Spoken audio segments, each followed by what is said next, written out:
Chris and Mary Rodwell are mother and son. Their relationship is at a critical stage as a result of a deeply held belief that has torn the family apart and changed their lives forever. Mum started getting involved in some interesting stuff about 20 years ago. And how old would I have been? We've had a family separation. My dad really wasn't into it at all. I don't like to think of Mum as a crackpot. It'd be really good if she could prove to me that she wasn't. Well, it's cost me certainly my marriage, and I think that it's changed every belief I've ever had. She is now in danger of permanently damaging her relationship with her son. I'm soon told by Chris if he doesn't want to hear any more about it. He makes it quite clear. It is a large part of your life that I can't share. My desire is for him to just at least understand why this has become important to me. More than anything, I think that's just, would like some understanding of that. This belief is not about race, religion or sexuality. It's something quite different. It's so out there, it's so sort of wacky, you know. I mean, you know, people do a lot of crazy things and have lots of crazy experiences, but I mean, this is literally off the planet, you know. We're sort of, you know, we're dealing with a whole nother sort of element there, and in the middle of it all is Mum. Mary Rodwell is one of the world's leading alien abduction counsellors. She's in demand all over the world and is constantly travelling, giving advice, lectures and public appearances. Well, I counsel and offer support to people who have interactions with non-human intelligences. Some people would say that's extraterrestrial beings. Her son Chris is a man of science. He works as a vet, and empirical evidence rules his world. It's all good. I love science, you know, the method behind it. And I mean, the problem really is that for the last 20 years, me and Mum have had this sort of conflict between us. I'm coming at it from one angle, she's coming at it from the other. She's really passionate about it, she believes. I don't. I believe these advanced intelligences have been visiting this planet since the dawn of time, and I believe they're here to assist our evolution to another level now. The ultimate evidence would be seeing one of these little dudes walking around, little grey guy, you know. I somehow think it isn't going to happen. I'd love the opportunity to be proved wrong. Chris has given his mum a challenge. Prove to me that you're not crazy and that aliens exist, or the subject is closed forever. So it's a really crucial point in my relationship with Mum. I want her to convince me after all this time that she's not crazy, you know. Mary has grabbed the opportunity to prove her case with both hands. She has set up a schedule traversing Australia to immerse him in the alien community, and she is confident she will be able to convert him into a believer. More than anything, it would be wonderful for my son to realise that this isn't Mum just going on some airy-fairy kind of mission, you know, to make her life interesting in her latter years. But in fact, it's because it is so vital that everyone understands that there are people hurting all over the planet that have nowhere to go, and I'm just one person that can actually offer that support. So I'd like my son to understand, more than anything, how important and why this is important, and for him to understand the reality for himself, because actually we're all involved in this. Chris is flying from his home in Melbourne to Gladstone in Queensland before driving to his mum's home and office in Agnes Waters. It's always been a source of conflict for me and Mum, or sort of, should I say, you know, sort of one of those things, you know, in families you just don't go there, you know. It's kind of like at the Christmas roast and things. You don't, certain subjects taboo, you don't talk about. And this is one of them, and I think it's because it's one of those things that there's a lot sort of bound up in it. Or a lot of this sort of stuff, you know, heralds back to Mum and Dad splitting up, and, you know, sort of I think there's been a sort of natural resentment of it for me to kind of really want to go there, as well as the fact I find the subject, you know, quite sort of hard to sort of get my head around. Chris has arrived at his first destination, his mum Mary's home and counselling rooms.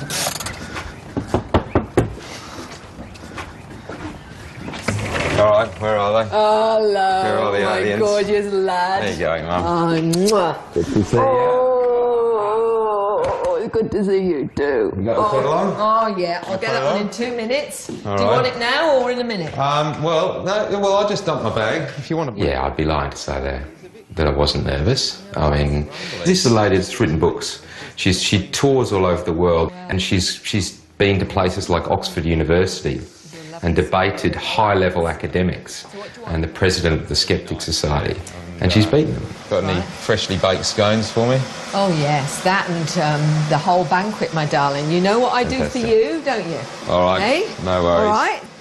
Do you think that people out in the suburbs, you know, working in Woolies or holding down a job, raising their kids, what relevance is that to them? Do you think that you know, I mean, is it going to be, you know what I mean? Like, it might be, even if it's happening, Yeah. let's say it's happening, you know, what relevance is it to somebody, you know, that, you know, possibly there are people or things out there that are visiting planet Earth when they've got to put, you know, pay the mortgage? Do you reckon people care? I mean, really? Do you think they do? Or is it just a certain selection of people that care? I'll tell you the relevance, because some of those people are having experience and encounters with these beings and they think they're going crazy. Housewives with children that are talking about going through walls. That's why it's relevant, because they think they're going crazy and are too afraid to even speak about it. My clients, you know, are people that, you know, paint your house. They're people that build your houses. They're farmers. They're young children. They're teachers. They're people that think they're crazy, are too afraid to even speak about it. And they're the people that come to me. So that's... Mary is desperate to get on with presenting her case, and before they set off on the road trip, she has brought her first witness to her house to tell Chris his story. Greg Lenole is ex-Navy. He claims to have been abducted by aliens and been on board a spacecraft. Today, Chris will get to witness a counselling session and hear Greg's account firsthand. Hey, Mary. Hey, Greg, good to see you. Oh, well, welcome, welcome. I know it's a bit cold today. I've got the heater on downstairs and I've got someone I want you to meet. Sure. All right, Okay. so we'll go down there and... well, Greg, this is my beautiful son, Christopher. Hello, Greg. How are you? How you going? Greg, I've known here now for the last year and he's had some really interesting experiences, and I think I've questioned everything. I've also gone through a process that my clients have gone through, because when they finally start to believe maybe they're not crazy and maybe this is real, and if that's the case, everything they've ever believed in has to be reappraised. It was about 1967. I'm 7 years old, 6.5, 7 years old, something like that. It's about 5:30 or something like 6 o'clock. And to the south of us, there was this, what looked like a ball about this big in the sky. Kind of reddish colour, you know. And as I'm looking at it, I've said to my dad was there, and I said, "Hey Dad, what's that?" And he goes, "I don't know. He says, maybe the Air Force have something like this." Well, as it, within a few moments, this thing's just got bigger and bigger and bigger and bigger, till finally it was like, well, it was right on the football field. It was huge. Like the football field, there was more of it going out past the main road. The red is now really strong. Also the sun's starting to set a bit more, but the red colour is really strong. And this craft, it was kind of an oval shape. There's a couple of hundred people underneath this thing and around it, looking at it. And then Dad says, "It's time for dinner. Come on, boys, it's time for dinner." And I was like, time for dinner. So we start heading in. What I noticed then was that literally everyone turned at the same time. And instead of actually, you know, like either running or something like that, they just all turned at the same time and very calmly walked back to their houses. I'm sort of lagging behind, and I just really want to look at this thing, because I've never seen anything like it, you know. And it's like spitting out all this phosphorus, right? And it's like, hey, wow, it's really bright. And what it does, it comes over the top of you, and it literally lifts you up. And what was really interesting is I didn't remember going through any doors. right? It was like you were materialised or dematerialised or something. And then, so when I'm inside there, this craft is really big, like, you know, several stories high. Like, I'm not the only person who went on this craft, okay? Those kids didn't actually walk off. Okay, this is where we start getting a bit weird, mate. It's already been pretty weird, so... Okay, all right. It was a mixture of interest and kind of and trying to sort of go, sorting out, what seemed to be incredibly rational, credible descriptions from something that's like out of the movies. Very passionate kind of guy, and I think utterly convinced about what he saw or what he thinks he saw. But there is something in Greg's testimony that has Chris intrigued, and he can't dismiss it out of hand. You get hyper-fed information. I can have a conversation with an astrophysicist with no problem whatsoever. Yeah, I can understand physics, no problem whatsoever. I understand all of this stuff. Never, ever, ever did any of that. I was an F-grade student. I mean, he's describing to me about, black hole, like high-level astrophysics. Now, he seems to have more than just a brushstroke idea of a lot of this stuff. You're positive you haven't dreamed any of this. This is kind of like, this is, The biggest question I ever asked was this a dream? Yeah. More often than not, I've asked this. In fact, until I met Mary and a few other people, wackos here like me, I never really spoke this to anyone because it's just too out there, mate. Like who's this fruitlet thinks he gets picked up by spaceships and aliens? Greg is a very credible witness, and despite her reservations about their validity, Mary has arranged for Gavin Wilson, a polygraph tester for the federal police who trained with the FBI, to come and conduct a polygraph test with Greg in an attempt to give Chris the empirical evidence he craves. What I've been asked to test you on today is about your contact with UFOs or aliens, and we want to find out whether you've definitely seen those, okay?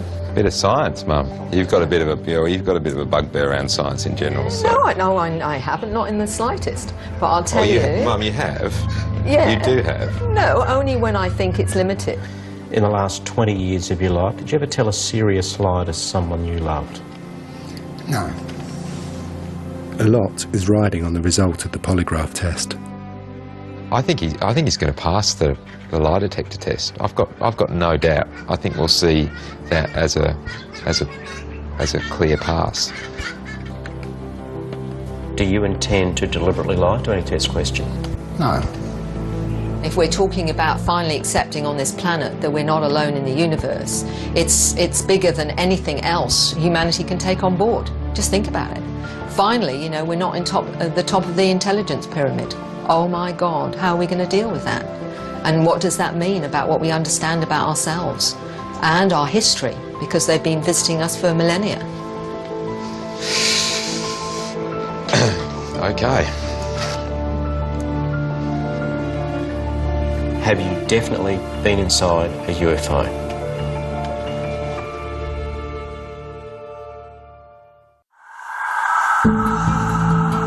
Mary Rodwell believes aliens have been visiting this planet for centuries.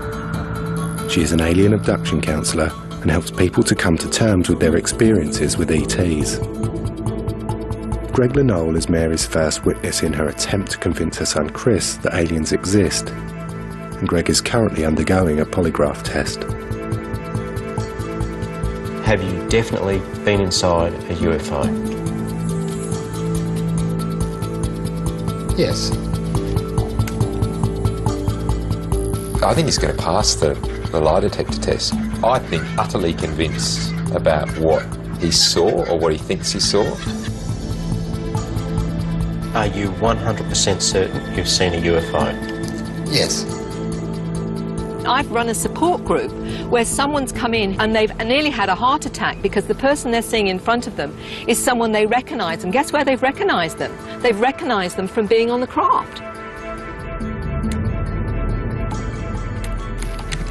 Okay, Greg, test is now over. Let's get the stuff off you.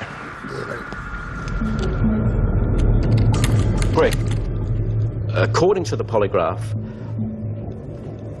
these things have never happened. Oh, really? Yeah. So they are fantasy? Well, I don't know whether fantasy is the word that I would use. So what am I seeing in a regression? Well, we'll go into that. Yeah, right, okay. There's a lot more work, you know, and that's it. Okay, so this is my video diary for the first day. Greg, really interesting guy, lovely guy. I think he's probably a little bit confused. I guess the problem with it was something which is measuring conscious kind of stuff, or conscious memories, and his would seem to be, if there's anything at all there, that it's not conscious. I think the whole scientific side of testing whether they tell the truth is very difficult actually for this particular experience, because when you are in an altered state, in other words a trance-like state, it's almost like, you know, you're being drugged. You know, it's very hard then to know what's real. It's day 2 and Mary and Chris are on their way to Gosford, where Mary is to be the key speaker at a UFO convention. The fallout from the polygraph test is still continuing. But how do you expect then, you know, your regular Joe Blow to be able to believe it if the people that are having the experiences don't believe it themselves? Well, that's what is hard, because ultimately, you know, people have all these things going on. They've got no way of explaining it, so many of them think they're just going crazy. People can believe that they're Jesus. People can believe that they're, you know, that they're listening to, you know, beings from another world. But whether or not it's actually happening is a completely different proposition. Yeah. Well, there are people that have actually seen them. This is the problem. But getting someone who's actually going to go and do a lie detector test to tell you they've seen them. Most of them are whistleblowers, you just said you know. That there's that many. How many people in America who believe? So how hard is it to get somebody that's going to pass a lie detector test or multiple lie detector tests about whether or not they've seen an alien? Well, some may very well be able to do that. But, you know, Greg was one of those that's still coming to terms with the possibility. With the evidence presented so far being discredited, Chris is now wondering whether his mother may be delusional. She's my mum. I love her to bits. I would like to think that nothing would come between us, but she's a bit balmy, and she probably will get balmier too. You know, I've told her I'm gonna pick her up at some point, and she's gonna be, you know, wandering around the streets. But you know, I mean, I said to your mum, you're 2 steps away now.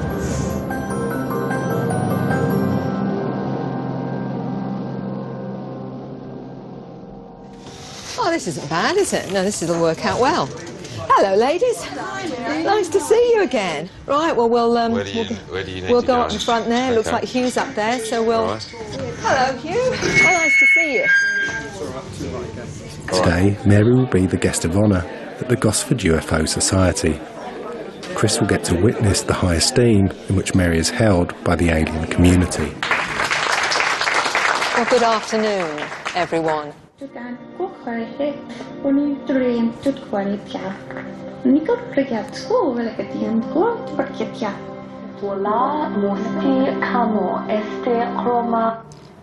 What you're hearing there is something that seems to manifest after contact. And this is what I call evidence of an experience, because you don't start to come out with strange languages if it's just an hallucination. They often will have out-of-body experiences and have this experience of going through walls. Yes, you could say, are they sleepwalking? But you can't be outside with all the doors locked from the inside and sleepwalk. Some of them, I think, may be even interdimensional beings, and some of them may even be from our future. We just don't know. This is the trouble.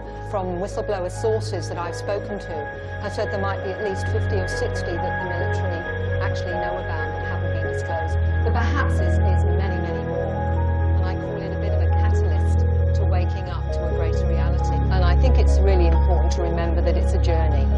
And it's a journey of joining the dots, even if the dots encompass the universe. Only on 2 occasions have I struck people who feel they've been abducted. Yes. One was quite interesting, that he was abducted from about the age of 3 through to about the age of 14, when he then moved from England to Australia. And he said since then he's had no further contact.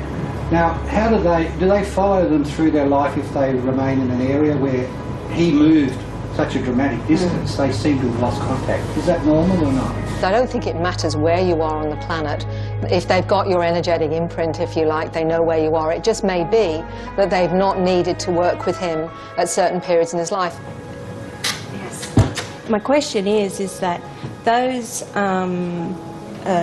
languages that were spoken, those that spoke the language, do they know where they come from or who they are in relation to? Because I've recognised one of those languages. You recognised one of the languages, did you?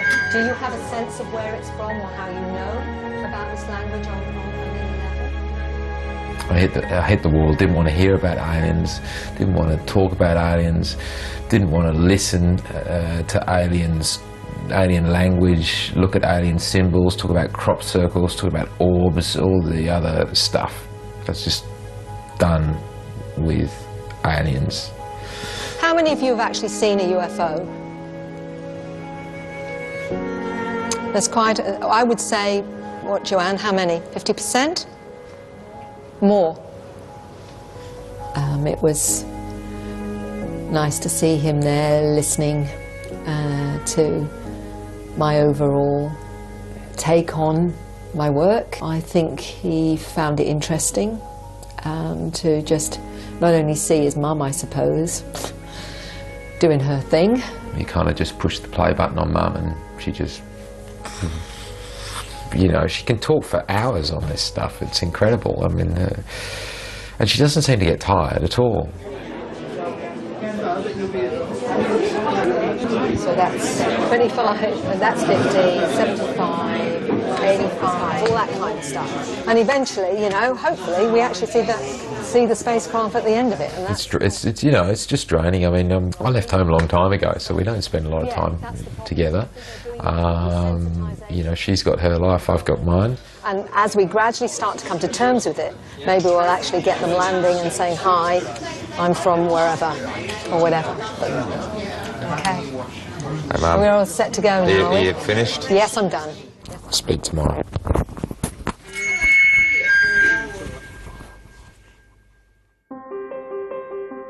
It's day 3 and the Rodwells have travelled to Canberra. The stress on their relationship is starting to become evident. Just like a UFO. Look at that. Just needs an engine now, doesn't it? One of those anti-gravity things. What, you ready to go? Chris is only interested in conventional science and wants empirical evidence, and his mum knows it. With this in mind, Mary has arranged a no-holds-barred public debate with an eminent astrophysicist in the prestigious Shine Dome, owned by the Australian Academy of Science. There's my crazy old mother up there, you know, talking to people about aliens. So, no, look, I'm sure, look, it's going to be really interesting to see you go head-to-head with the men of science. Let's see what I can do tonight. Yeah. And hopefully you won't put me in the home afterwards. I've already got the form signed, Mum. Don't worry, I'll cut you away. Thank you, my darling son. So much, so nice to be loved.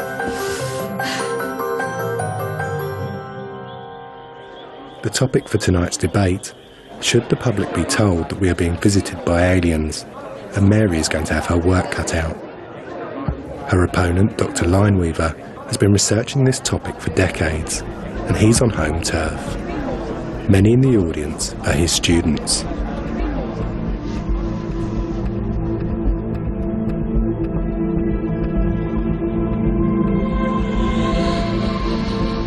Well, welcome everyone to what's being called the UFO debate. Some of what I might say could certainly be challenging to many of you, because we still live in a consensus reality that says that aliens don't exist. Well, I hope that I can at least give you a little bit of an overview of why I believe they certainly do. gentleman came to me and he said, Mary, he said, I've heard you're open-minded. He said, there's no support groups for this. He said, I am considered a loony if I talk about it. And he said, and I've had contact with non-human intelligences, but not only myself, but my whole family. You get a whole range of people. Housewives, small children, a little boy of 5 saying to his mum, I don't mind going through the walls and they teach me more on the ships than I learn at school. Where is this coming from?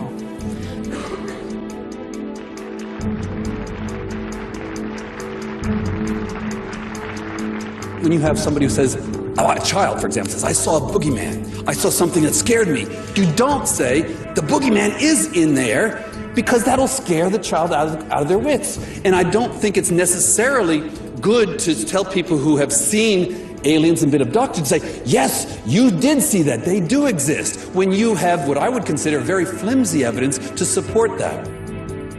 And I don't listen to people talk, I look at evidence and hard data. I will hope, Mary, that when you can tell your clients to bring a digital camera next time, because for 50 years we have been seeing very blurry black and white images of UFOs and spacecraft and photoshops, versions of them. Every time I see here's a UFO, here's a spacecraft, they're all blurry and out of focus. That is just inconsistent with the progress in technology, and they're so easy to put in your pocket and just carry it with you. Go to bed with it, and when you wake up in a spacecraft, take a picture.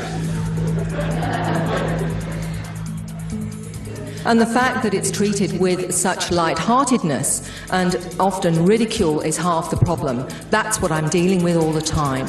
So this is part of the reason why you don't hear about it, and there's the elephant in the room and nobody talks about it. So let's go to the next part of the what I would say to you.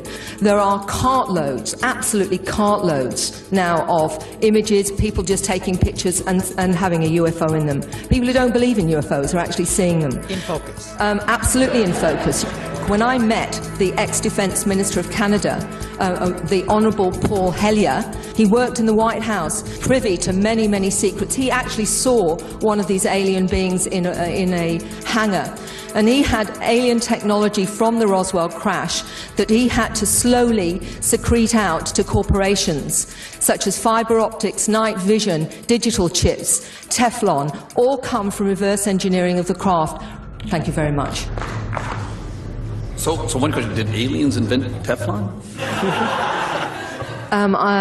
Look, I'm going from my research in 1,600 cases in terms of their experiences on the craft and what they either tell me from conscious memory or they tell me through hypnosis. They describe, yes, genetic material is taken, but they're also taught quite amazing things from the origin of the species right through to quantum physics. But Einstein, was he visited by aliens? What do you think? The sort of expert physicist, he sort of really, he really had a kind of quite a flippant attitude. And he said, this is mathematics of the future. And this was who is this guy? Professor Brian Josephson, if my Brian Josephson, yes, I know him. Was he the only one who said this was mathematics of the future? Because Brian Josephson is fallen into quite some disrepute. I was at a conference with him about 2 years ago, and he's really gone off the deep end by most scientists would say that. So both of them said exactly the same thing. Mary. So maybe both of them have a problem. Can I ask? I don't know. Well, we do have more than 2 mathematicians in the world. Well, I did shift, and it wasn't a shift necessarily a quantum leap in my belief of the subject or the or UFOs or whatever. It was just the fact that I think it was a pretty natural response that someone's attacking Mum, and I felt, attacking my little old Mum. Given the fact that we've just made these amazing discoveries where we've almost had to sort of reinvent the way that we approach physics over the last 100 years. Fundamental re-understandings of things. Absolutely. Yes. Is it entirely possible that we could do the same thing with a subject like extraterrestrials? Well, we'd try. We'd love to be able to do that, but we need some evidence.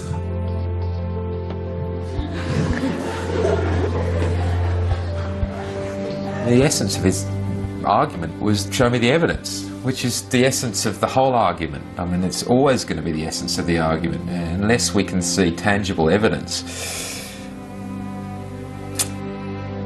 I'm going to put the proposition to you, and that is that we have been contacted by extraterrestrial life, and we should tell the public that we are not alone.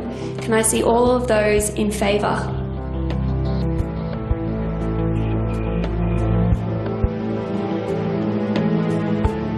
It's a victory for the negative, ladies and gentlemen, but maybe it's a loss for humanity.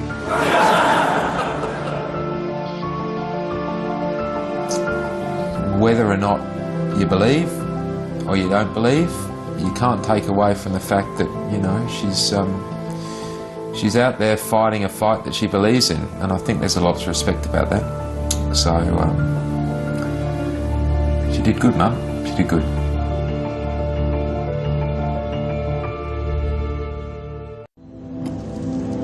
Chris and Mary Rodwell are attempting to resolve a 20-year-old family conflict by exploring Mary's beliefs together on a road trip. How'd you sleep after last night? Well, I woke up in the night with it going through my mind, probably thinking of some of the better answers I could have given if I'd had time to think about them. So I was a bit frustrated. I thought, oh, I could have said that. Oh, I could have said that. But you can always do that in retrospect, can't you? You know, I think you did all right, Mum. Thank you. I mean, I'd really sort of like to know where you are with things now in terms of, you know, looking at this Looking phenomenon. like crazy old alien mother. Yeah, if you like. You know? Oh, look, I'm still... Look, Mum, to be honest, there's nothing I've really seen over the last couple of days that has made me sort of change the way that I look at the subject. I still I haven't seen anything that's really kind of blown my socks off. I think you presented really well. You know, Mum was under attack. Here's Mum doing her thing, and who's this guy to treat her like she's an idiot? Clearly you believe, or you are passionate enough to go out there and face ridicule on a daily basis, and for that I think you're very brave, and for that I was really proud of you. And it was like, good on Mum, she's up there no matter what you think of her, and she's hammering it out with some professor of astrophysics at ANU, and for that, you know, I take my hat off to you. Whether or not I've sort of softened my view on the subject, probably not. Okay. Well, when we get to Sydney, I've got something lined up. I'm sure you have. I'm sure I wouldn't have anything other than that. Which, again, may just add to that more empirical hard evidence that you're looking for. So I think that's going to intrigue you. Well, okay. You're just gonna leave me hanging like that, are you? Well, you're going to have to wait and see then, aren't you? You're full of surprises, Mother. I know. Full of surprises. You keep me guessing all the time. Yeah, that's I'm sort of, you know, ducking and diving all over the place.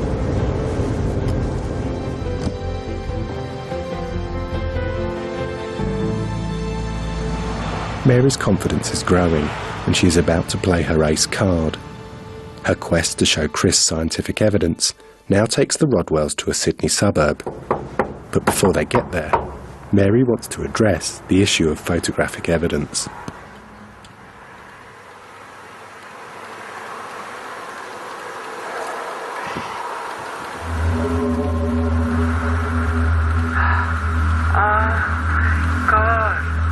This was taken from a bed and breakfast in England, near the crop circles by Silbury Hill. It's quite cool.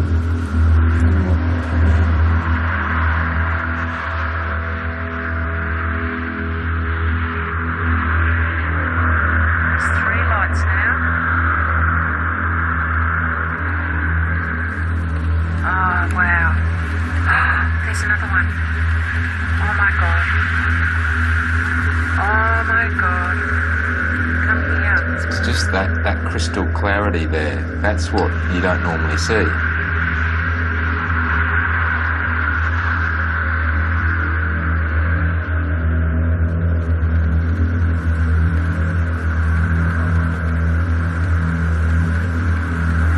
Here's another one.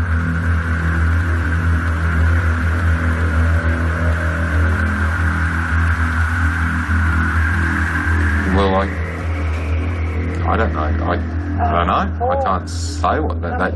It doesn't look like anything that I've seen before.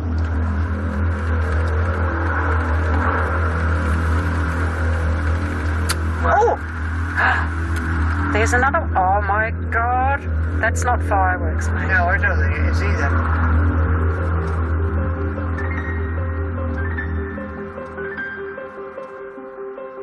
That's really quite cool. I mean, you know, what military satellites, but I mean, I can't. It doesn't. I don't know.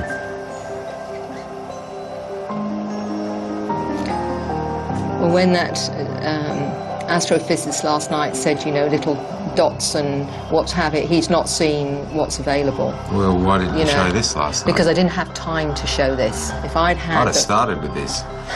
Start your talk with that. Yeah, well, and say, I didn't what is have... that? What is that, yeah. Prof? Yeah. And see what he says. You know, put it back on him. Yeah. Well, I didn't have time. 10 minutes. Because I can't explain it. It'd be interesting to know how he could explain it. I was able to show him some footage from a woman who, for 40 minutes, filmed these anomalous lights, and they really are quite clear. And it was interesting seeing Chris's reaction to that. For the first time, I felt he'd actually shown some animation around this. Immediately, I was hooked in. I was kind of like, shit, okay, this is a bit different. This is not, you know, a fuzzy picture. This is quite clear. I'm seeing something with my own eyes that I can't explain. So I was sort of, yeah, and I don't know, there was a weird mixture of kind of excitement and, maybe, you know, maybe Mum's got me on this one. So that's today, a good day. And tomorrow is going to be another interesting one for Chris, I suspect, because we're going to take him to meet a gentleman that's had a very interesting experience with these beings, one that left some, I believe, very tangible evidence. How convincing that will be for Chris, we'll just have to wait and see. Why is it? You all right? Yeah, I'm just trying to get down. I haven't got as long legs as you. Hello. Hello, Peter. Long time no see. Yeah. Great to see you been, again. Mary? Oh, I've been good. Good to see you. Oh, and you. Always been a good. while. It's day 5 and Mary has arranged to introduce Chris to Peter Curry. Peter is a security guard and a devoted family man with a remarkable story to tell about an alien encounter that he claims left him with the Holy Grail, DNA evidence. What happened in 1992 was something you don't expect. And I've never had an experience or heard of experiences that have happened during the day. And this is 7:15 in the morning. I'm lying there and I feel like something jumped on the bed like a cat. As I sit up, I see sitting, straddling me, a naked blonde female, and sitting on the corner of the bed. So say I'm lying here on the bed, she's straddling me there, and right on the corner here is another female. The one that was sitting on top of me was blonde, very milky white skin, very, very attractive, but at the same time, longer face, a long nose, but it wasn't a big nose again, it was just like, it fitted their features very well, larger eyes, very well proportioned, I mean, I've got to say, and I'm thinking, what the hell is going on here? How did you get in here? And as I'm thinking this, I sit up, and as I sit up, she's cupped the back of my head with both her hands and pulled me to her breast, left breast, and pushed my face into it. My defense mechanism, whatever you want to call it, and it's so out of thing with me, I took a little bite, I nipped, and I felt flesh, in my mouth. I didn't taste blood or anything, but I felt this bit of flesh in my mouth. I thought it was a bit of a nipple maybe. And as it hit the back of my throat, it was like you poured acid down the back of my throat, just this really bad chemical reaction. I started coughing, very heavy coughing, and as I've looked down and coughed, I've looked up and I saw them looking at each other, and I picked up what they were saying. They weren't speaking, but it was telepathic communication again, and it was, he's done this wrong, something's gone wrong, this isn't the way it's supposed to be, he's done this wrong. And I'm like, what the heck, what are you going on about? I could pick on it, I could hear it.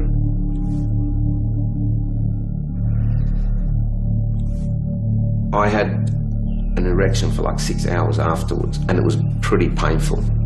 And under my foreskin I found 2 hairs. One was like an S shape, almost curled, and the other one was sort of not, it was just wrapped around, embedded in though, like if you push your nail into you get a little bit of a mark. That's what they were embedded. I could see that they weren't on the surface. And as I tried to take them off, peel them off, it was total agony. And so I knew it had to be from them. Peter released his sample for DNA analysis, which was conducted by a biochemist. The results that came back were extremely unusual. And mate, I was bombarded with phone calls from the scientists. Come to our house, took hair samples from me, hair samples from Vivian, blood from me. So I was starting to get like a forensic investigation. What they found was the analysis confirmed the hair came from someone who was biologically close to normal human genetics, but of an unusual racial type, a rare Chinese Mongoloid type, one of the rarest human lineages known, that lies further from the human mainstream than any other except for African pygmies and aborigines. There was the strange anomaly of it being blonde to clear instead of black, as it would be expected from the Asian type mitochondrial DNA. The study concluded the most probable donor therefore must be, as Curie claims, a tall blonde female who does not need much colour in her hair or skin as a form of protection against the sun, perhaps because she doesn't require it.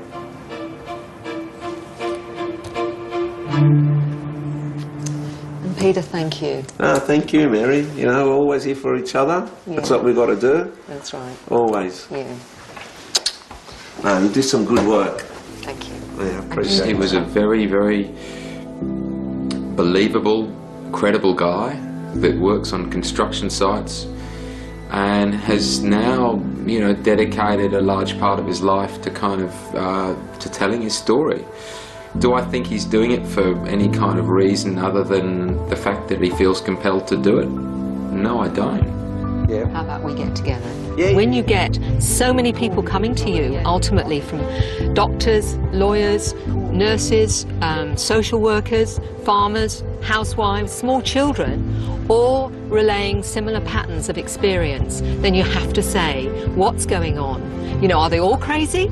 Or is this in fact a real experience?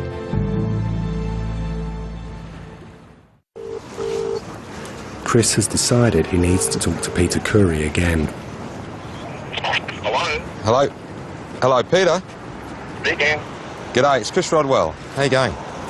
Your account yesterday was pretty mind-blowing and quite detailed. Look, I was wondering whether or not you would be prepared to undergo a polygraph test. Oh, not a problem. I've always requested it, mate. I even at one stage asked Bill, there was some talk of some truth serum that was being used in some military stuff, and I said, mate, I'd be more than happy to do that as well. Okay, great. Cheers, Pete. Cheers, sir. Bye. Bye, mate. It makes it much more believable to me, the fact he was so eager to do the polygraph test. I mean, how can it not? There's a guy saying, without a hesitation, without a shadow of a doubt, yep, I'll do it. What can you go, okay, well, right. That wasn't, I was expecting even a thought. Nah, do it. So here we are. Paul, so I better make sure I pause this time. The polygraph test will take a day to organise. In the meantime, Mary has arranged to take Chris to meet Dr. Rugbear Bartel, an astrophysicist at the University of Western Sydney, one of only 3 people in the world whose job it is to scan the sky for laser communications from aliens. We have a target list of stars that we want to look at, and then we use specialized equipment here, which is very sensitive to pulses of laser beams. It has to be a nanosecond pulse for us to pick it up. And that information is fed into this computer. If we have extraterrestrials out there, if they are there, they'll be more advanced than us, and therefore radio technology or radio wave technology will be old hat to them. So they will be sending information to us on a laser beam.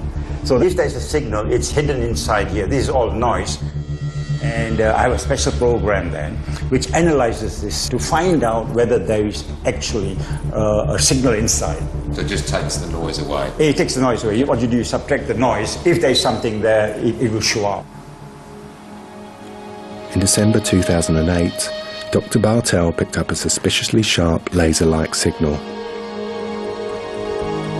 This type of signal has never been seen before, and Dr. Bartel believes it could be contact from an extraterrestrial being. 2 years ago, we found this. A very sharp spike hidden inside noise. So we were quite excited with this. I've written here, is it ET, But the thing is, I need to get someone else to independently find the signal again, you see. Could I ask, though, is it possible that if it was an extraterrestrial signal, that they actually may be in something moving, like a craft or whatever, and that you got the signal from there and they've actually gone to another part of the galaxy, for example, and you're just not targeting the right part of the galaxy? That may be possible. That may be possible. How many times would you need to see that signal repeatable for you to start to go that statistically significant? Or maybe once or twice. No, maybe another few times. You get another few of those spikes, you might be dancing around on the rooftop. Yes, I have actually a bottle of champagne to crack if I find it. Science needs empirical proof, which means seeing, touching a spacecraft or seeing a being, I suspect, coming through the door. We have this empirical evidence. It is so frustrating for me when I know there are people that know the truth and yet can't say because of Official Secrets Act, because they're threatened otherwise. And I know the conspiratorial side doesn't rub well with Chris, but whether we like it or not, these are credible people that have spoken to me. They've got no reason to lie.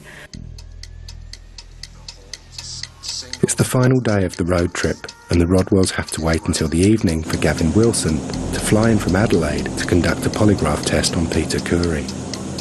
Although we are on the ground, for your safety and the safety of those around you, please remain seated with your seatbelts fastened until we're Whilst the polygraph test is conducted, the room must be cleared. So Mary and Chris have to wait outside until Gavin is finished. It's going to be fascinating. He wants to get an answer and he really is very interested in doing it, so that's going to be a fitting finale, I think, really. If he passes that, what can you say? Yeah.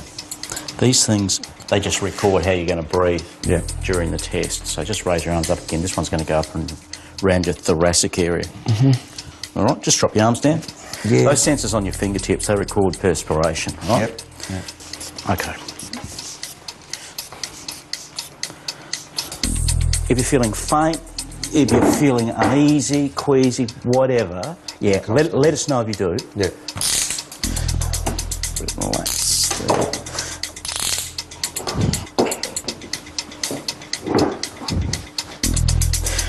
Okay, Peter, the test is about to begin. I'm now going to get you to close your eyes for me. Keep your feet flat on the floor. Don't move and answer each test question truthfully. Is today Wednesday? Yes. Is your first name Peter? Yes. Do you intend to deliberately lie to any test question? No. In July 1988, did you definitely witness 5 aliens in your bedroom at your parents' home in Hurlston Park? Yes. Did you lie to me when you said you definitely witnessed 5 aliens in your bedroom at your parents' home in Hurlston Park? No. Is honesty more important to you than loyalty? Yes. Did you deliberately do anything to try and beat this test? No. Did you lie to me when you said you definitely witnessed 5 aliens in your bedroom at your parents' home in Hurlston Park? No.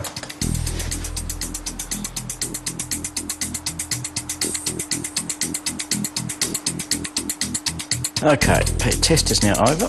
Just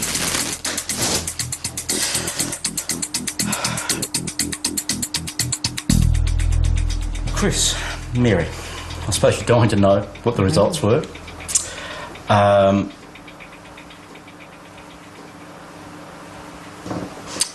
Peter passed the test. Great. I'm happy. So, as far as I'm concerned, what he witnessed, there has to be some merit in that. The polygraph test has validated Peter's account of the events and reinforced his belief that the scientific community need to take this matter seriously. Look, I think the DNA went a long way to helping people believe. Hopefully with a polygraph to back it, people can then sit back and say, well, if the guy's not lying, there's got to be something there, you know, and if there's something there, and if it's 5% of all the reports around the world, if 5% of those reports are legitimate and mine is part of that, then, geez, we've got a phenomena we need to look at. I mean, the results actually haven't surprised me because I've always believed Peter, and I know that he's got absolutely nothing to gain by saying something so incredible. Chris. Yeah. What's your reaction? Oh, look, what's my reaction? I mean, I can't sort of sit here and say, look, here's a guy who's put himself on the line. He's told a very amazing story, sat a polygraph test, passed a polygraph test, and say, you know, I can't. There's got to be some other explanation. So in that sense, yeah, obviously, I'm open-minded enough with Pete's story. Does that mean that does that mean that, you know, I'm a convert? Chris, if anything, though he's got a healthy scepticism, he's also very open-minded. And I think that with what we've just seen tonight, I think that's definitely got to make some difference in terms of how he views this. It was an amazing day to cap off an amazing kind of time. And, you know, I guess I keep coming back to the fact that, you know, after having looked at everything, the only certainty is that there's still uncertainty. And the more questions you ask, the more you find. And it just keeps going round in this sort of circle. I mean, there's a little thing where you go, oh yeah, I can kind of see that, and I can understand that, and that seems real. You know, the most credible parts of this whole investigation really have been the lights that Mum showed me. Can't explain those still. And a guy who says he's been abducted by aliens that's passed a polygraph test. You can't deny that. I can't deny that, you know, and I have to take that on board. You know, has it swayed me? Yeah, it swayed me, but it doesn't mean that I'm a believer. I'm not going to go yelling from the rooftops that I think we're being visited by aliens and that UFOs exist. Yeah, but you know, you gotta say, well, I don't know.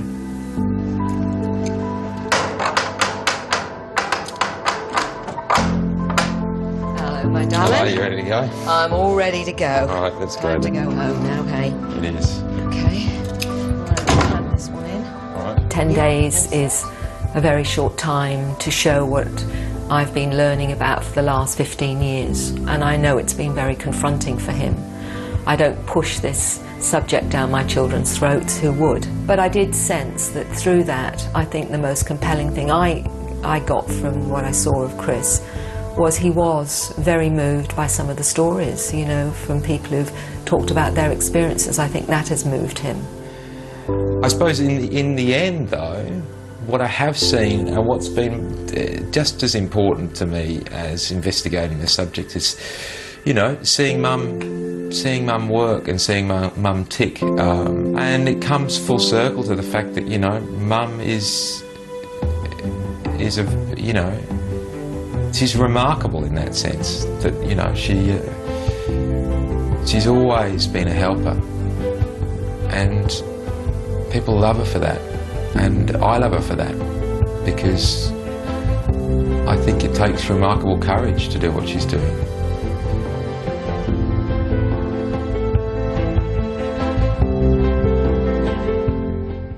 Chat live with Mary and Chris Rodwell at sbs.com.au/documentary.